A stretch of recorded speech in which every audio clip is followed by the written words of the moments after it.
Hi everyone, welcome to today's Microsoft Remote Learning webinar, OneNote and Class Notebook. I'm Matthew Henderson, with me again with Cindy Dennison and Trudy Hughes. We are Technology Adoption Specialists with ICT Services in the Department for Education. If you missed our earlier sessions, we are recording all of them. They will be available on EDIT, so those who weren't able to tune in, or if you want to watch back at your own pace, you'll find all the information there. Just search for Remote Learning Webinars.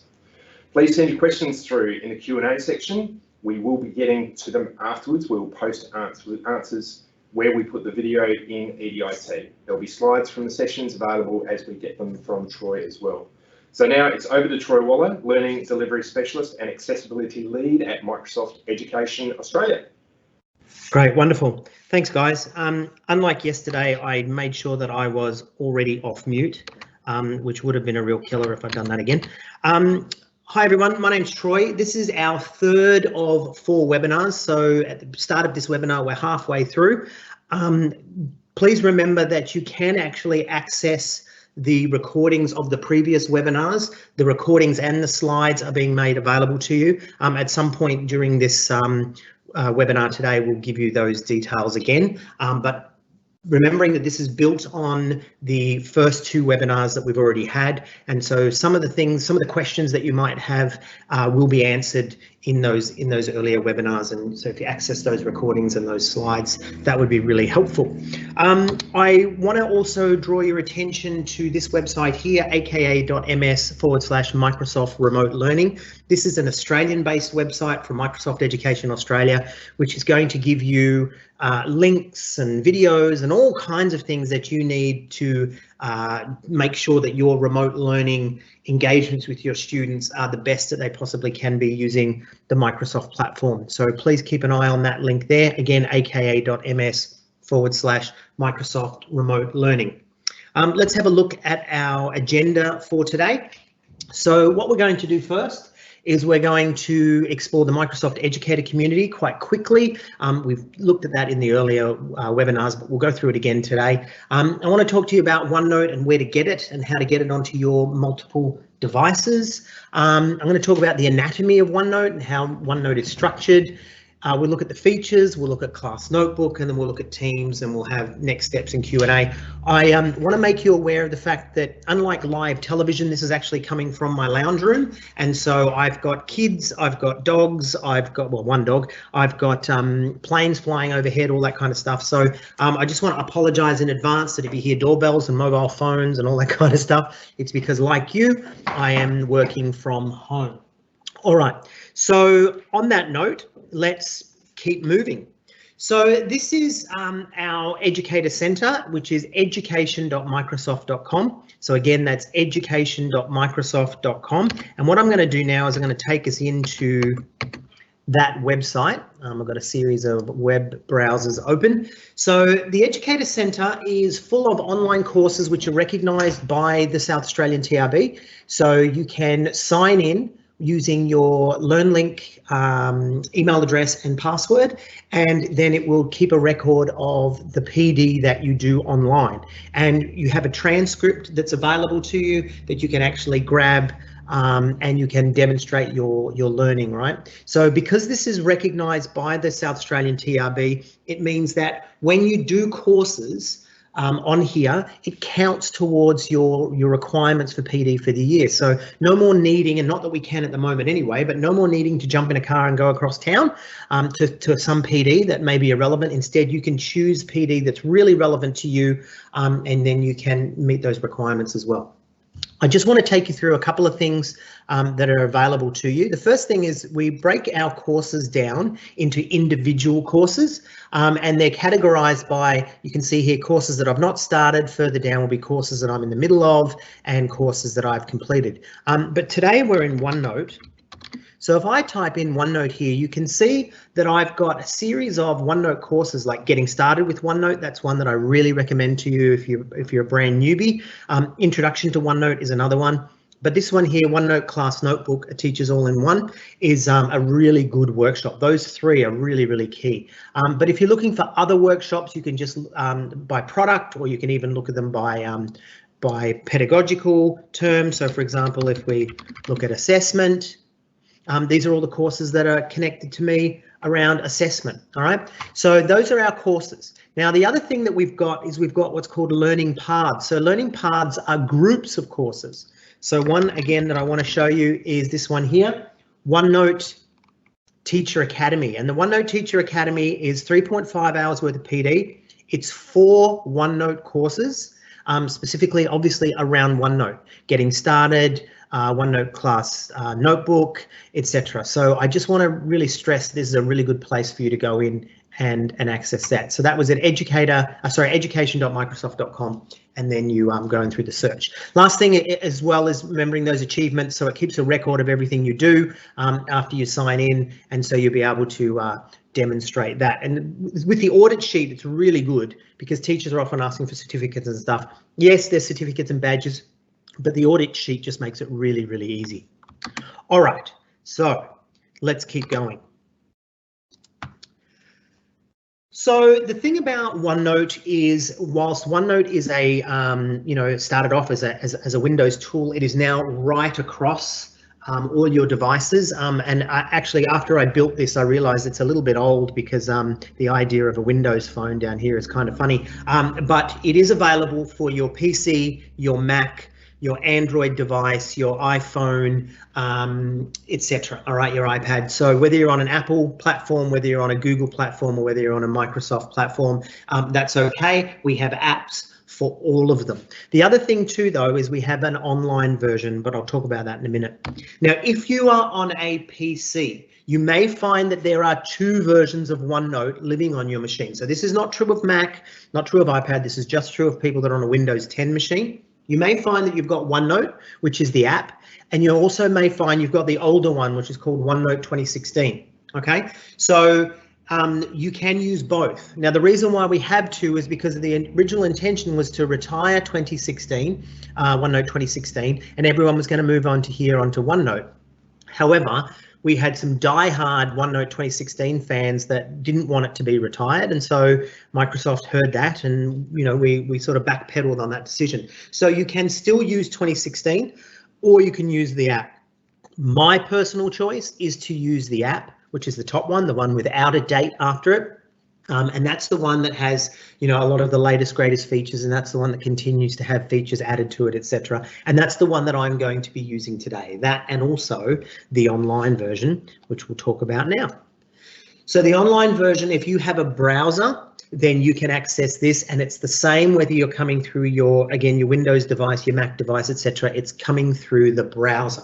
All right, so the cool thing about this is that when you're working with students who may have a myriad of devices, and that's certainly going to be true in a remote learning environment, one's going to come in on their, their latest MacBook Pro, another's going to come in on their, $2,500 Surface, Microsoft Surface device, another one's going to come on Mum's 2012 Samsung Android tablet. And it's going to be really hard for teachers to know what a student's able to do.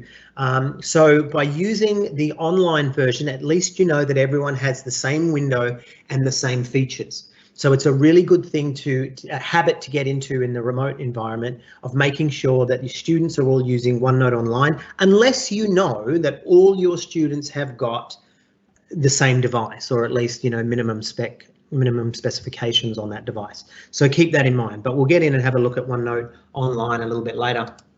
So getting into the online version, though, we need to go to www.office.com. www.office.com, and to sign in to that, really easy. You just need to use your ID at schools.sa.edu.au and then your regular LearnLink password, right? So whether you're a student or a teacher, if you've got an email address and a password, then you are able to access Office 365, all of Office 365, not just OneNote and OneNote Online. Okie doke. So that's basically the lead in at that point. I might quickly stop and see if there's any questions so far from the team in Adelaide. Nothing so far. There was one question around the Education Center benefiting SSOs, and we've said yes, absolutely. It's a great resource for training material across the board. Yeah, very good. Okay. I know that there was a question earlier that Cindy asked me, and that was about people finding that some of the features that they're used to seeing are being switched off or not working at certain times of the day. I will just, make it clear that the whole world is, in lockdown, or a large chunk of our world is in lockdown, and a lot of people are jumping onto these tools.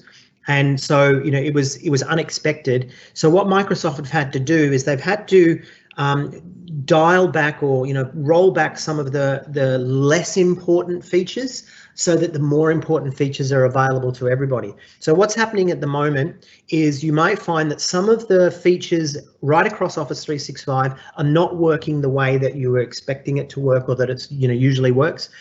Please understand that that's temporary, and these things have been dialed back to make sure that there's a greater volume of access to everybody. And then, as time goes on, we'll start to expand that out for everybody as well. So just keep that in mind as well. Okay, so let's talk about the anatomy of OneNote. So OneNote is based on the idea of your lever arch binder or your 3-ring binder. And you know that when you have those binders, once upon a time, you might have had a group of these sort of sitting right across a shelf, or a number of them on a number of shelves in your office or at home. And when we open up those binders, inside we have colored dividers which separate our pages, right? So what would happen is, for example, I might have documents relating to English, to maths, to science, and I would know that each one of these notebooks, as the Americans call them, each one of these binders would actually have the content that I'm looking for. And then when I got inside to those binders, well, I'm going to be able to separate my documents and organize my documents even further using these. And then once I get inside those, then I've got all my individual pages, etc. All right, so it's the same with OneNote. So what I'm going to do now is I'm actually going to jump out into OneNote. You'll have to forgive me, I can hear my dog already barking in the backyard. So when we look at this OneNote space here, you can see I've got all my, this is the OneNote, the app, I've got all my OneNotes, my notebooks here. Okay, so there's all my notebooks that are accessible to me. I'm in one now called Year 12 Psychology. So it's as if I've taken that Year 12 Psychology binder down off my shelf, and when I open it up, here's all my colored inserts, right? So these are all my different sections, and that's what we call them in OneNote. We call them sections. So when I click on a section, then what happens over here is all my pages are visible to me. So I can click on each one of those pages. Okay, and if I wanted to go down into something like learning theory, which is another section, you'll see I've got other pages as well. Now, the way that OneNote works is that it's very different to say something like Microsoft Word, which sets the page as an A4 or an A3 or a B5, whatever you set it. I want you to think more of this like a giant piece of butcher's paper, and everything is an object. Everything can be grabbed and moved. All right, so if I was to highlight that, I could grab that and move it across, just like I can. I'll just move that back, just like I can on something like Photoshop, or even PowerPoint uses objects, or Publisher or something like that. So I want you to think of it more like that these pages, whilst they have some sense of formatting and word publishing, sort of Microsoft Wordy stuff, this is not meant to be printed. You can, but it's not designed to be printed. It's designed to be paperless and in place of paper. All right, so let's jump in to OneNote and have a look at some of the bits and pieces that we have and some of the features. So when you look at a tool inside Microsoft, we call these things across the top, we call these your ribbon, all right, or your tabs. So when I click on the Home tab, which is what I've done here, you can see that I've got what looks a lot like a really simplified version of Microsoft Word. Okay, so I can change my font, I've got a clipboard, I can go backwards and forwards with my changes, I've got bold, italics, and underline, highlighter, etc. This is not going to, OneNote is not going to take the place of Microsoft Word for your, hardcore word publishing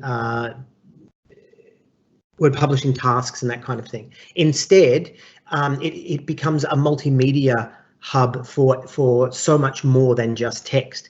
But anyway, we'll get more into that in a minute. Now, I can create new sections by clicking down here, and that'll create these colored tabs. I can also create new pages, right? So what I'm going to do is I'm going to create a page here, and I'm going to call this formatting.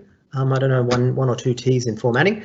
Now, if I was to start to type, the boy went home. All right, and then I can just like I could in Microsoft Word, I can highlight, I can bold, and I can italics, and I can do all that sort of cool stuff. But what's really cool as well is we've got Dictate, which has been built into OneNote as well. So this is, by the way, this is built into Word Online and also for Office 365's version of Word if you've got that. But it now lives inside OneNote. And you can see when I click on this little button here, it's not only dictation in English with multiple accents, it's also multiple languages, right? So it's pretty cool that we've got the Australian English. It's still in preview mode, but I find it to be pretty good. So what I'm going to do is I'm going to click over here, and then I'm going to click my dictate button, and then in a moment you're going to see a little red light come on, and then I get to start to talk. And there will be a slight delay because we're all across the internet, etc. But we'll see how we go. Here we go. So what you're seeing now is Dictate actually listening to my voice, full stop, new line. It's quite exciting, comma, and really quite cool what it can do, full stop, new line. You may be thinking, comma, open quote, this isn't working, exclamation point, close quote, new line. But actually, now you can see it is.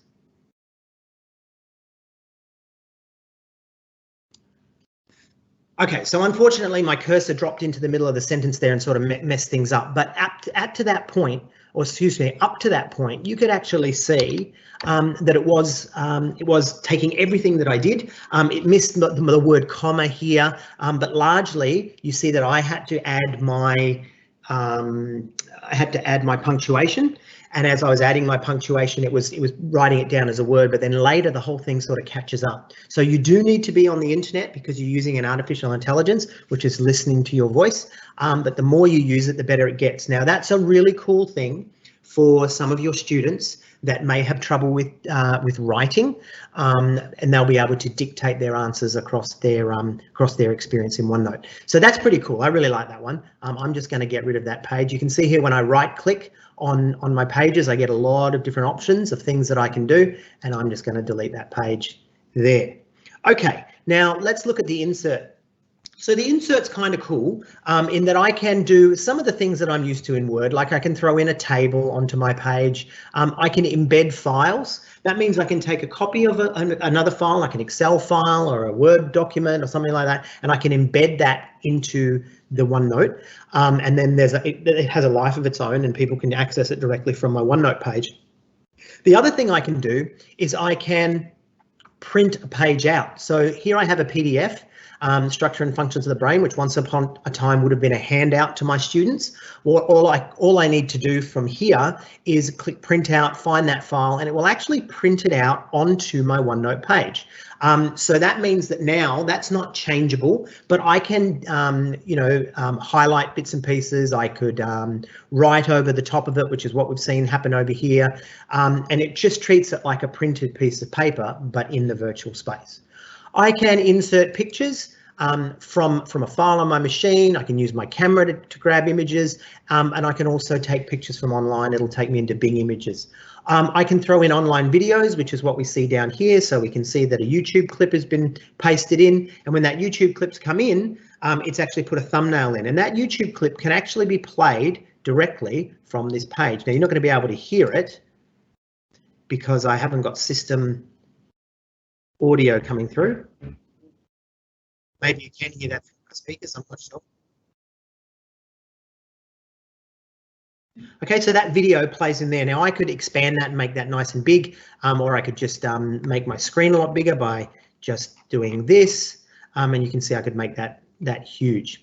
Okay, so that's the ability to put videos in there as well. You can see down here I've also embedded an Excel spreadsheet. Other things can be embedded in there as well. I can throw links to anything, so links to websites, links to documents, all very cool. I can record audio onto the page. I'm going to give you a bit of a demo about that later, but I can record audio straight from my microphone on my device in there as well. I can connect to Outlook and to my Outlook calendar and bring in meeting details if I wanted to. You can use symbols, equations, the maths tool, which I'm going to show you a little bit late. Actually, no, I have to say the maths tool I'm going to demo in our forms assessment webinar, which I think is tomorrow.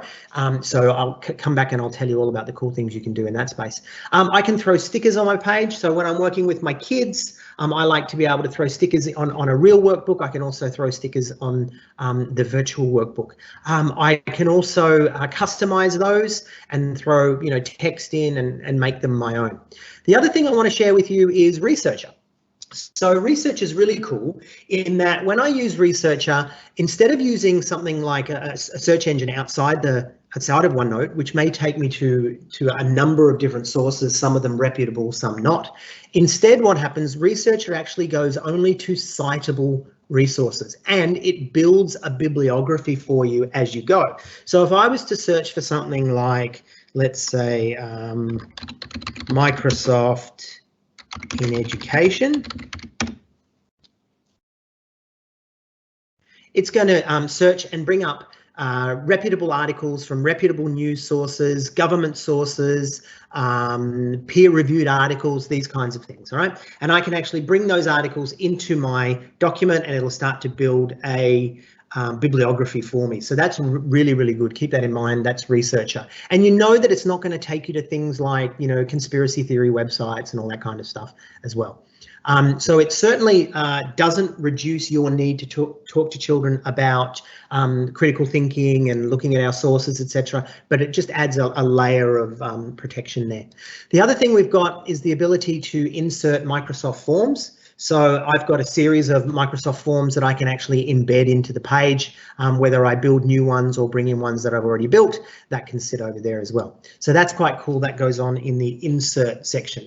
Now, when we're looking at Draw, if you have a touch and stylus enabled device, that is your screen responds to your finger and you have a stylus or a pen, you can write on your OneNote pages. And I'm going to demonstrate that a little bit later. But what I do want to stress for you as well is that if you have only a touch enabled device with no stylus, you can still draw with the mouse or with touch.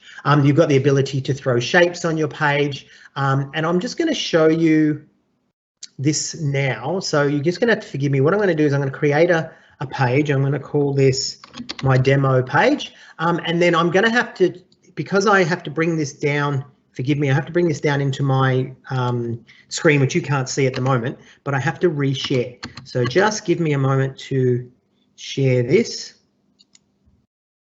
I'm going to reshare now.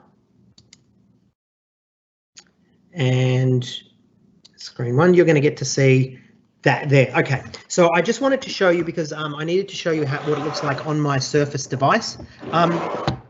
So when I start to draw using my stylus, for example, if I was to draw a circle, actually I'll just rub that out. I'll just use a pen. If I was to draw a circle, you can see I'm not really good at drawing or drawing shapes, but when I come up here to this ink to shape button, now when I draw my shapes, it will actually perfect those for me. And that's really good when we're, you've got to make sure that it touches. That's really good when we're working with our littlies and we're down in the lower grades and they want to be able to do stuff. It's really, really cool. The other thing that we've got is we've got a ruler for measuring angles and also for helping us to rule lines. And again, you're going to see I'm a bit challenged when it comes to that. We've got the maths icon there, but again, come back for the assessment workshop tomorrow and I'll tell you all about the cool things that you can do with the maths app. All right, so the next thing that I want to show you is the view tab. So the view tab, Immersive Reader is sort of beyond what we're doing today, but Immersive Reader is amazing, and I suggest that you get in and see all the cool things that you can do with that. But we can increase and decrease our size of our screen and our page. We can change the page color. So you think about all the time that you're working with different colors with the students, being able to just do it like that without having to buy that paper or save that paper, and especially working remotely, it's a really cool thing to be able to do. I'm going to turn that color off. What I do want to show you though is the ability to rule lines. So we can have grid lines on this, so students could actually be drawing. Let's make that a little bit bigger. So students could actually be doing, their graphing inside there as well. But the ruling lines is really nice, where I can actually just treat this as a notebook, right? So I, as a teacher, I as a user or as a student, can actually just write. All right, so I realize that for most of you and for some of your students as well, they're not going to have touch and stylus enabled devices. But when you start thinking about something like an iPad, seeing that the kids can do this or on a Surface device or a Windows enabled touch and stylus enabled device is really very cool. And a lot of your kids will have these kinds of devices, even if you personally don't have one. There's also the ability to translate. And then you can also set your accessibility in there as well. All right, so what I'm going to do now is I'm going to come back in here. You guys are all going to get to see behind the curtain for a moment there.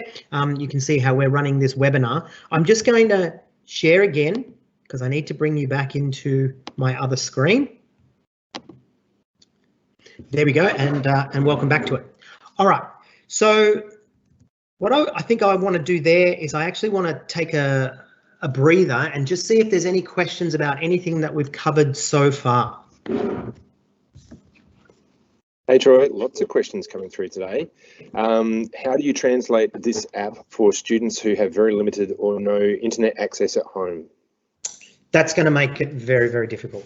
So what they can do is if they can make, because it is largely an online app, right? So if they can make it into a, a free Wi-Fi space and then sync their notebook, so take their device down to somewhere where there is some Wi-Fi, whether it's a relative's house or something like that, and then they sync their notebook. And how we sync our notebook is like this. Let me just show you. So what happens is they go into someone else's house. They or something, whatever it is that they're able to do within, within all the rules that we're working in. They right-click their notebook and they click sync. And then what that will do is that will sync any changes that have been made since last time they had a chance to sync. And then, that's how they'll be able to do it. But really, again, it's largely an online tool, and we're looking at remote learning through these tools. And I'm sorry, it's just largely remote. Okay, next question. Is it true that you should set up OneNote via the browser because you'll have more storage for files, etc., than starting with the app? No, that's definitely not true.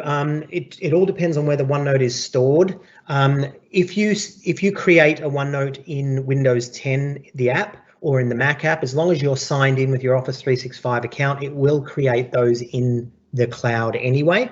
The other thing to think about is, and we'll talk about this with Class Notebook, the best place to create your Class Notebooks is in the Teams app. You can create it online. You can create it in the OneNote app, but the best place to create them is inside the Teams app, inside a class team, and we'll talk about that in a moment. Okay, there's a few more here if you don't mind. If you ask it to record in German, will it translate what you speak in English to German? Yes and no. So if I was to turn on the dictate in German, it will actually dictate onto the page in German, and then I can click on the translate button. So let me take you back in there. So I can actually dictate in German from inside here, as you can see, and don't ask me to do that, but there it is. I can dictate in German. That would come in via German there, and then when I'm ready, I could highlight that text, and then I could get it to translate into English like that. I could also use Immersive Reader to translate as well, but that's a little bit beyond what we're doing today. Any more questions, guys? I'll give you one more at the moment. I use OneNote in app on my computer. It doesn't have the dictation option on the home tab. Is it somewhere else? It's only in some versions of OneNote Class Notebook. Sorry, could you read that question? What was he's saying he's using it in the app?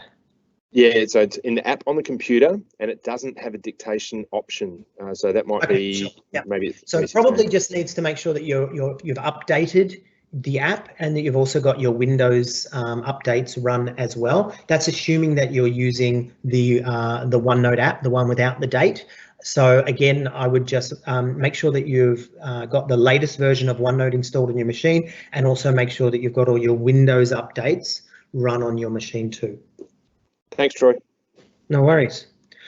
All right. So on that note, let's jump into Class Notebook. So what I'm going to do now is I'm going to actually take you into the online version. So that's not this version here. I'm going to minimize that, and not that version either. Let me just come in here. All right, so here is the online version. Now, the reason I want to show you the online version is, remember I said before, this is the version that everyone's going to be able to access as long as they have a browser and they have a device that's able to connect to the internet. So when I come into my Class Notebook, you can see that I've got a Class Notebook tab up here, but when I open a Class Notebook, I have got these different sections here. I've got a collaboration space, I've got a content library, I've got a teacher only section, and then I've got all my students. So the idea of Class Notebook is that we're bringing our entire class into the one space, and it's a collaborative space where we can all see and do what each other are doing to a point. So the first thing that we see is the collaboration space. I'm just going to click on this, and you're going to see this is going to move a little bit slower than the app. I'm going to get much faster traction through the app, but nevertheless, I wanted to show it to you in the online version so you can see that for yourself. Now, you can see I've got all these different groups that have been created, and as I click on these, like if I click on Brainstorm as a section, these colors will actually start to form as it loads better. But you can see this is a whole class area where I've set up some groups. I, as a teacher, have the ability to set permissions on these sections so I can lock kids in and lock kids out. In other words, it's for differentiation. So I can put some kids in red group, some kids in green group, etc. And they can't jump in and see what each other are doing, and they can't jump in and make a mess of each other's space unless I choose that they can. Now, assuming that conditional formatting is conditioning permissions is there, what happens now is that every student can read and write on the pages that they have access to. Okay, and I, as a teacher, also have read and write access onto those. So if the kids in red group could come into the page here, and I could get them to start working, and they could all see what each other are doing. And as long as they've got decent internet connections, they can see what each other are doing in real time. Otherwise, there's going to be a bit of a lag. We've also got the content library.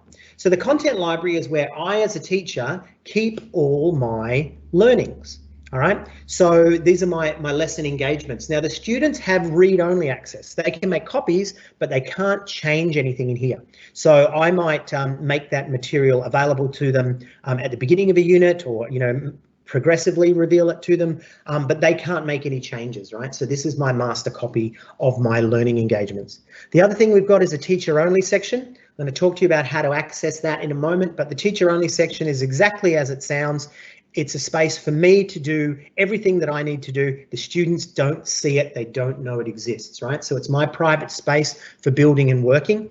And then I've got all my students, and each one of my students has a section, and each one of those sections are the same. All right, so they have a section, and then inside they have these subsections which are full of the materials that are theirs, and they can read and write on those sections, and they can do whatever they want in that space. It's theirs, but I, as a teacher, can come in and have a look at what they're doing at any time. So for example, I might come into let's have a look in the homework section, and I want to see how Aziz has done with his homework, and I might look at his brain structure essay, and then I can actually look at that in real time, and I could give him feedback whether I'm digitally inking into that if I have a stylus device, or I might just be typing. Good work. as is. And then I could also, remember, I could also throw in a sticker or those other things as well. And then when I'm finished looking at as is, I can then go into Bonnie's sections and I can be looking at Bonnie's section as well. All right, so very, very cool the way that that works. So again, we have a teacher only, sorry, I have a collaboration space where everybody can work, but I can set permissions. We have a content library, and the content library is where I keep my learnings, and that's in there for everybody to be able to read, but only I have the ability to change it. We also have the teacher only section, right? My personal space, and then the children have their own, or the students have their own personal spaces as well, but I can get in and see what they're doing. All right, so just before we break for questions, I do want to take you through and show you some of the cool things that you can do in the tabs up the top. So when I click on Class Notebook, I have the ability to find a page anywhere in the Class Notebook, whether it's a student space, whether it's in my teacher only section, whether it's in my content library, for example, and I might want to distribute that out. Now what I do is I click here on distribute page, and it gives me the option, do I want to distribute that to all students at once? And that means every student will get a copy. Do I want to send it to individuals, predetermined groups? Do I even want to send it across notebooks to other classes? So I might have a series of Year 12 psychology classes that I'm teaching, or psychology cohorts that I'm teaching, and I want to send that to everybody at once. I can do that. I may have sent out a page earlier that I don't want everyone to have anymore. It was a mistake. I can click on that and I can delete that from everybody's OneNote at the same time. So let's have a look at this one. I'm going to show you how we would distribute. So I click on the distribute page, individuals, to everybody. Where do I want to put this? Well, this is now in research methods. So I'm going to put this down into their class notes, and then I click distribute. And then what will happen is that will appear in each one of my students' class note space. This page will appear. Now we don't have time for me to take you through and show you that arriving because it takes a moment or two, but that's exactly what would happen. I can also distribute new sections. So I told you that my students, for example, all have these sections here. I might want to create a new unit or a new topic. I can create new sections and push it out to them through there. I might have a page that I really like that I want to send directly to the content library, so I can just click on that and tell it where I want it to go, which section in the content library it'll go there. Review student work is really key, so let me take you through a little bit more of a detailed demo of that. When I click on review student work, what I'm doing here is I'm actually going to look at what my students have. I may have set some assignment to them through OneNote or through Teams or through both, and I want to have a look at how they're doing. So what I'm going to do is I'm going to go into their homework. All right, so I'm saying that I want to look in everybody's homework section, and in this case, just let that load. Again, it's going to be much quicker through the app than the online, but in this case, I want to look at their brain structure essay. Okay, so I'm going to jump in here to the brain structure essay, hit next. I have the ability to lock that page, to lock it or unlock it. So I might want to lock it to assess. I may want to unlock it for letting them resubmit. But I can go in and look at that page in all my student spaces. So let's go and have a look at Katie, I should say. All right, and there we go. So there's her brain structure essay. All right, so I could give her feedback, which is what I'm about to do for you in a moment, but I could give her direct feedback onto that page, and she's going to see that when she syncs her notebook. She's going to see that in real time. And then if I want to look at the other students, I can. I'm not forced to go and find this student in that section and then find the brain structure essay. The OneNote Class Notebook will actually find it for me, so I can just go right through and assess all my students from the one space. Really nice. It's the equivalent of opening up their workbooks to that page and having them all open in advance. Okay, so I have the ability to create a class notebook. I want to stress that yes, you can do that from inside the app, you can do that from inside the online tool, but it's probably best to do, well, not probably, it's definitely best to do that from inside Teams by creating a class team. Because what that will do is that will actually create the class notebook inside the school space rather than your personal OneDrive space, which is going to be much better for sharing and collaborating and all those kind of things later. So please go back and watch our first webinar about Teams and class teams to learn all about how to do that. I can add and remove students from my OneNote from in here, but if I'm inside Teams, it's easier to do from there. Same with the teachers. But what I want to share with you here is managing my notebook. So when I open up Manage My Notebook, You'll have to forgive me. The reason why that's doing that is because I'm in a different tenant.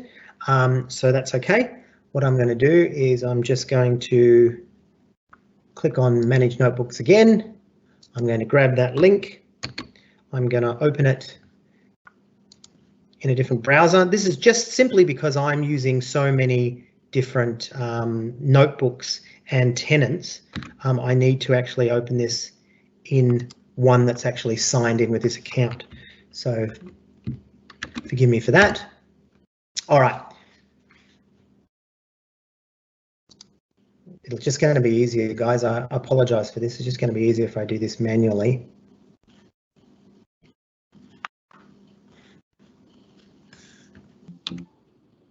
Apologies for this slight delay, folks, but we will get there. Okay. So now I'll cut and paste that in, and this will work this time. Apologies. You won't have those issues because you'll just be using the one account, but I'm using multiple accounts. All right. Apologies, but that's not going to work for us. But when I get into the manage of my class notebooks, that's where I'm able to set. I can change my section names for my students. I can set permissions around the collaboration space. I can also switch on my teacher only area as well. So we'll certainly make sure that we publish some resources for you to go and find out all about that managed notebooks. My apology that that's not actually working now. On that note though, I am going to jump into questions and see if we've got anything happening so far, guys.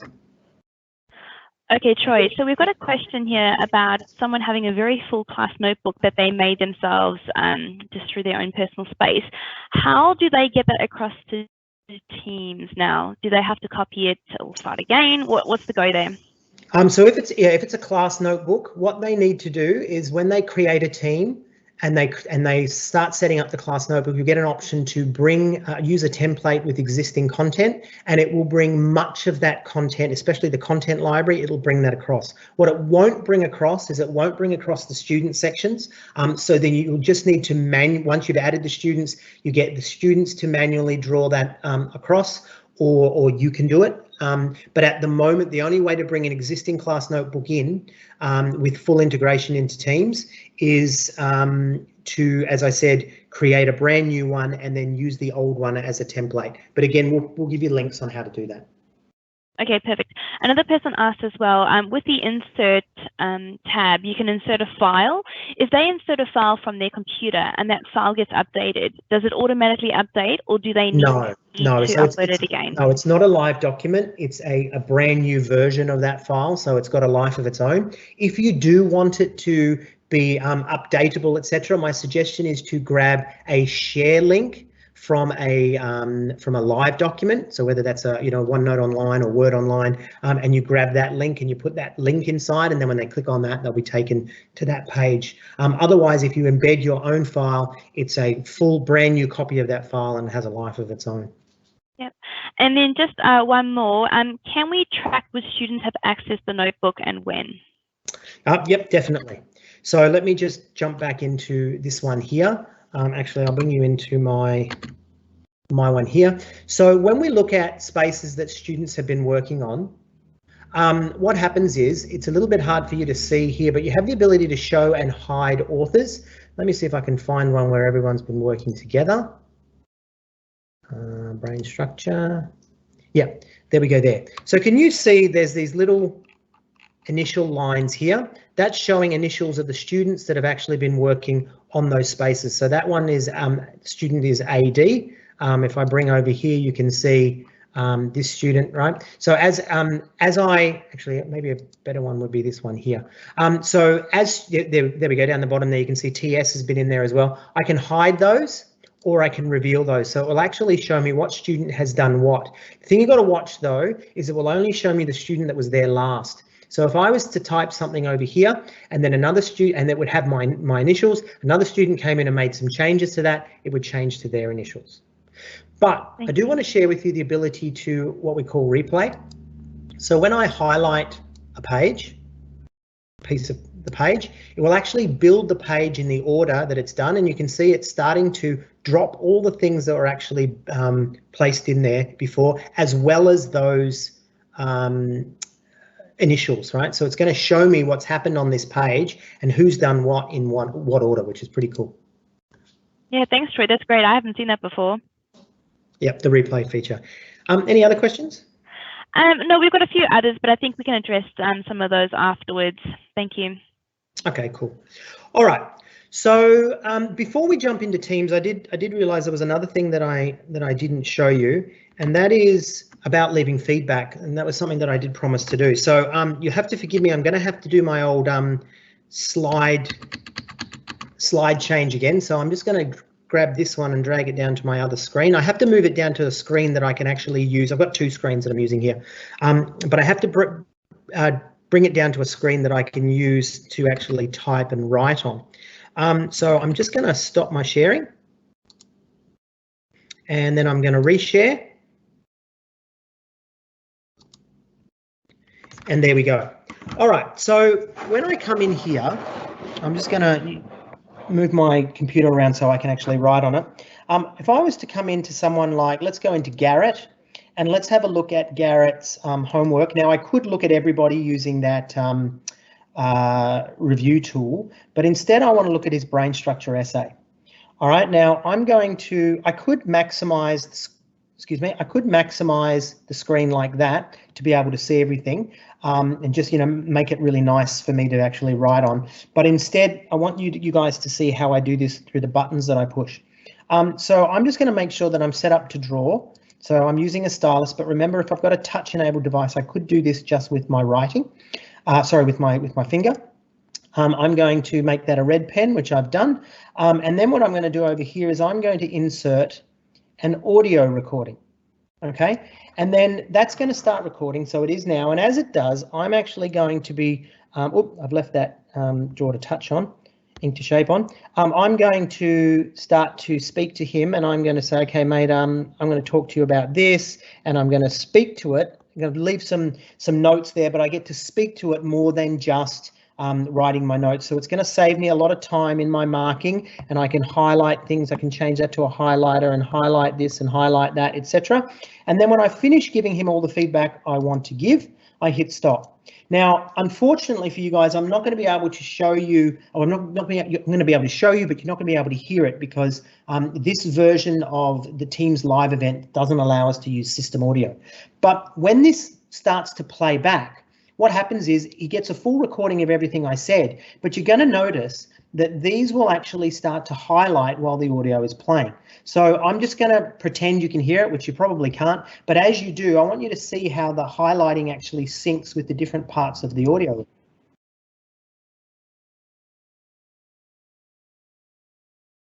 So you can see it's starting to highlight there.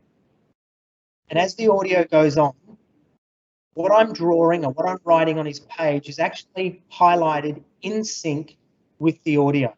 All right, so it's very, very impressive if I could show you the audio. But what it means is I, as a teacher, can give this audio feedback, and the student can know exactly what it is that I'm looking for on my, or what I'm looking at on the page as I'm giving him that feedback.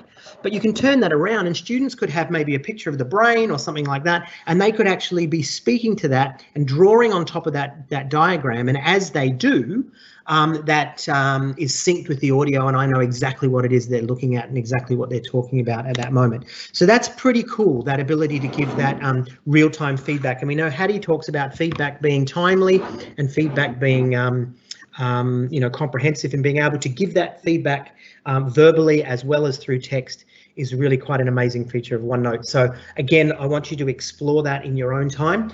Those of you that don't have a touch-enabled device, that's okay, because what you can do is you can still leave that audio recording and instead just be using your mouse and highlighting pieces of text and speaking to the student, right? So you don't need to necessarily have a touch and stylus enabled device to get the most out of, to get something out of this feature. But if you have, you're going to get far more out of it than if you didn't.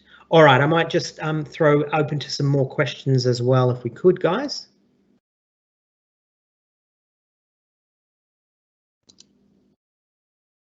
Any more questions, guys? Yeah, sorry, Troy. We've got a user that said that they're on a MacBook and some of the features aren't on their screen. Is this a MacBook thing?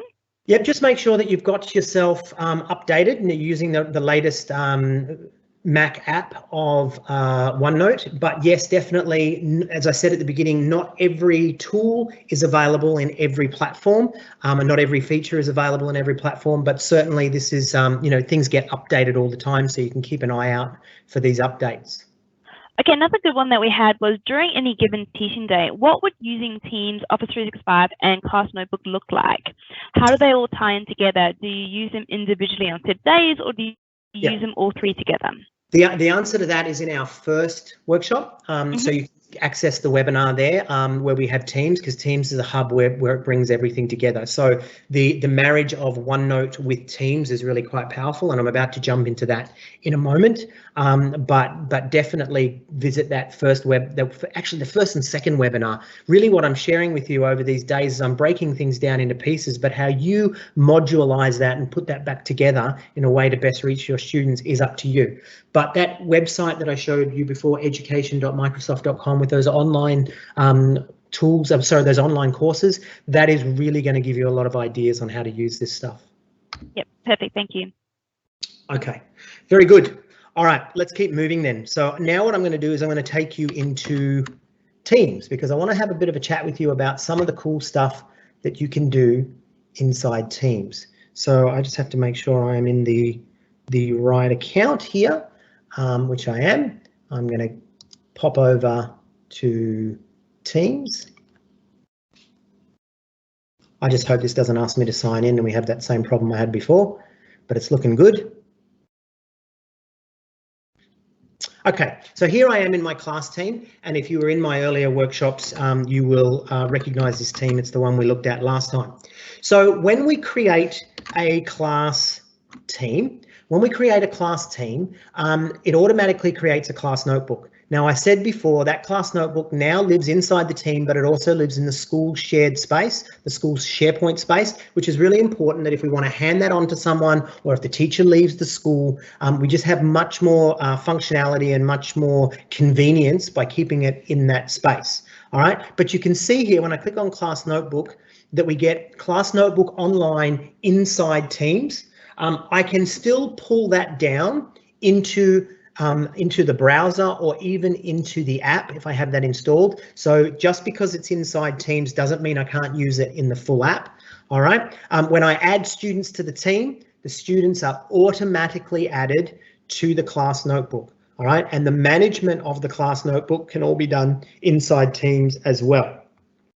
The other thing that we can do is when I click here, you can see I've got my collaboration space, my content library, and my students, right? But what's interesting about the integration with Teams, can you see over here I've got these channels, Chinese, literacy, maths, and science. So they're all dedicated channels. Again, listen to our first, or watch our first webinar to get a sense of this again if it's not making sense.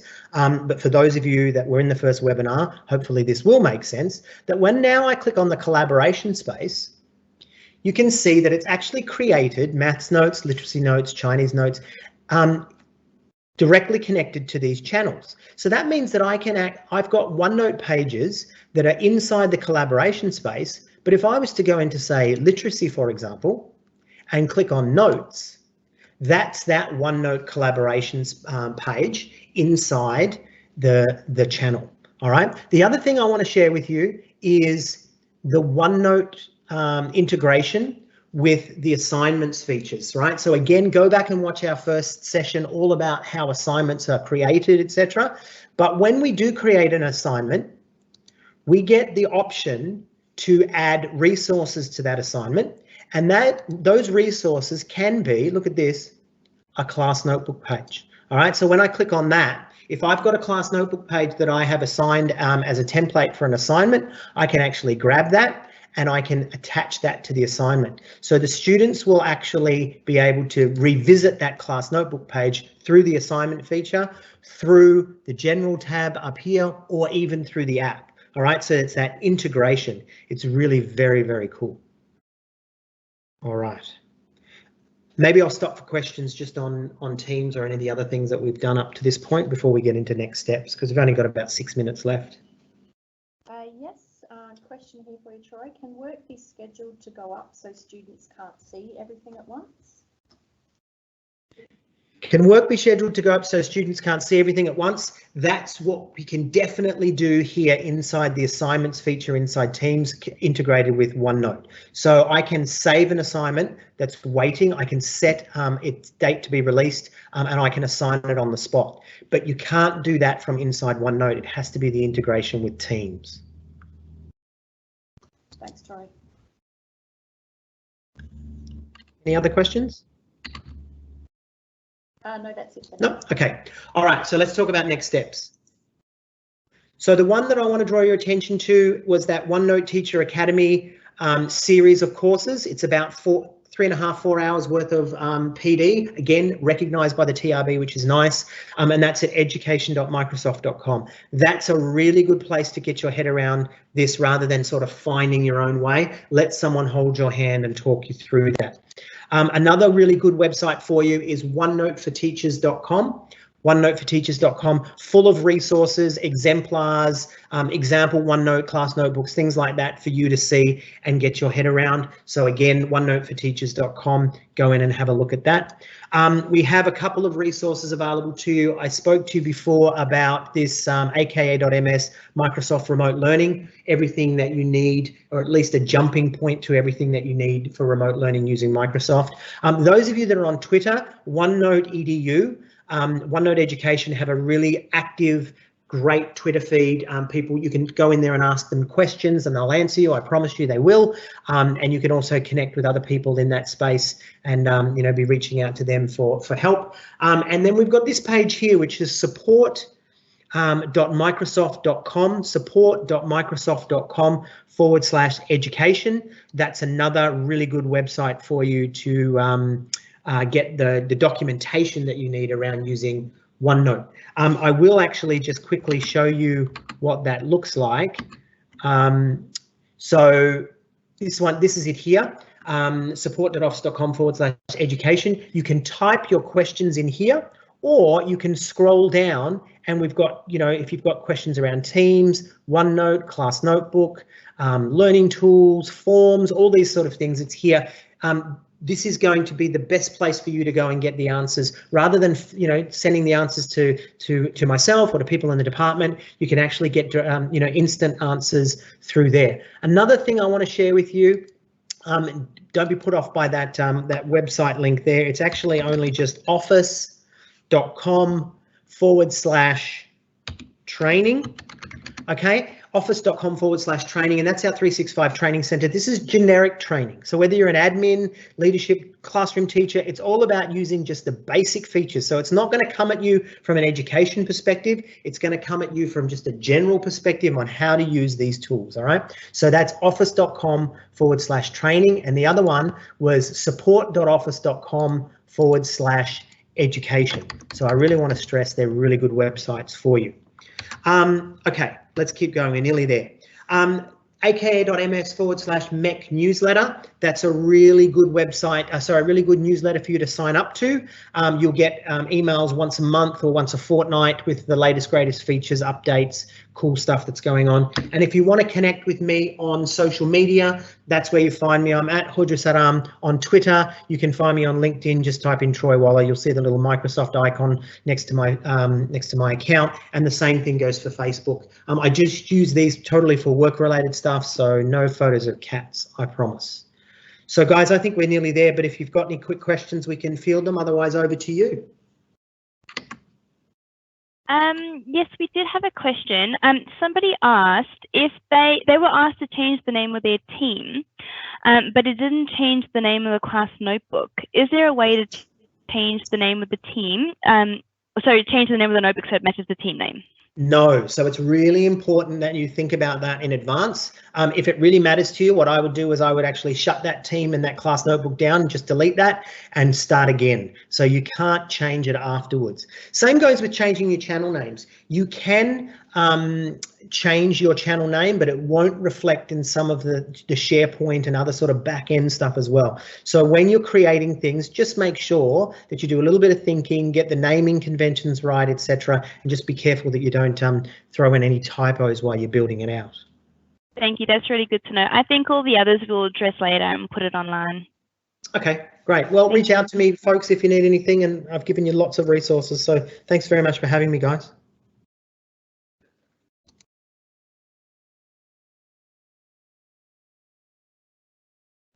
Hi everyone, thanks again for joining us for today's Microsoft Remote Learning webinar. Again, a very big thanks to Troy Waller for making himself available. He's excellent at doing this for us. Don't forget to tune in tomorrow for the season finale, which is assessments and assignments.